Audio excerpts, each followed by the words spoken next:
ভারতবর্ষ, কবি দেবেশ ঠাকুর।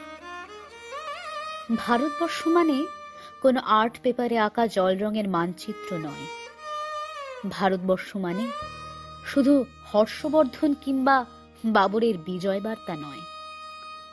ভারতবর্ষ মানে বিজয় সিংহের সিংহল জয়ের ফ্যাসিস্ট গৌরব গাথা নয়। ভারতবর্ষ মানে শুধু মীনাক্ষীপুরম কিংবা জামা মসজিদ নয়। ভারতবর্ষ মানে নেহেরুজির বংশানুবৃত্তি কিংবা জিন্না সাহেবের অলিখিত শ্বেতপত্র নয়।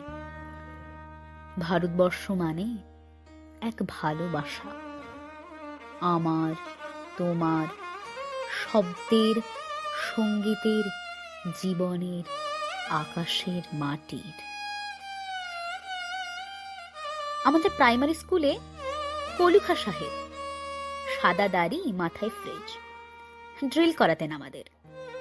ডান বা, ডান বা, ডান বা, সস্নেহে সতর্ক করতেন। বাপা সকল পা আর হাত মিলিয়ে মিলিয়ে ফেলো। কলুখা সাহেবের গোড়ের মাটিতে আজ ফেরেস্তার হাসি ভারতবর্ষের চেরাগ হয়ে জ্বলছে। বৌদ্ধ মিয়ার হাতের কর্ণিকে শিব মন্দিরের গায়ে কত ফুল কাটা, আর তার জোগাড়ে হয়ে মশলা মাখছি ঈশান বাউরি।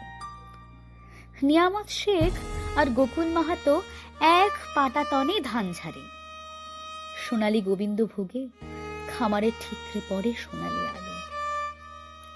পদন মাঝি দাঁড় টানত যুবতী গঙ্গায়, বৈঠা ধরত হুসেনুর মাঝি। সামলে চলো মাঝি, সামুতে কাঁচা খাকির গাঁক, সোরাবালির সর আর ঘূর্ণিঝলার ঘাট। আমার ভারতবর্ষে কোনো গেরুয়া রাজনীতিবিদ কিংবা ইমামের নির্দেশিকা নেই। এখানে সংহিতা হাদিস ছাড়াই কোজাগরি চাঁদের অকৃপণ আলো পড়ে ঈদগার উপর, আর রমজানি চাঁদ তুলসী মঞ্চের গায়ে পূর্ণ আলো দেয়। আমার ভারতবর্ষ মানে রবি ঠাকুরের মধ্যে নজরুল, রবি শঙ্কর আর আলী আকবরের যুগল পঙ্ক্তি, গণেশ পাইন আর মকবুল ফিদার রঙিন ছবি। আমার ভারতবর্ষ মানে লালন ফকিরের গান। আমার ভারতবর্ষে আমি শুনেছি মোহাম্মদ রফির সঙ্গে লতার ডুয়েট, দেখেছি পাল্লা দিয়ে আজাহারের সঙ্গে শচীনের দৌড়।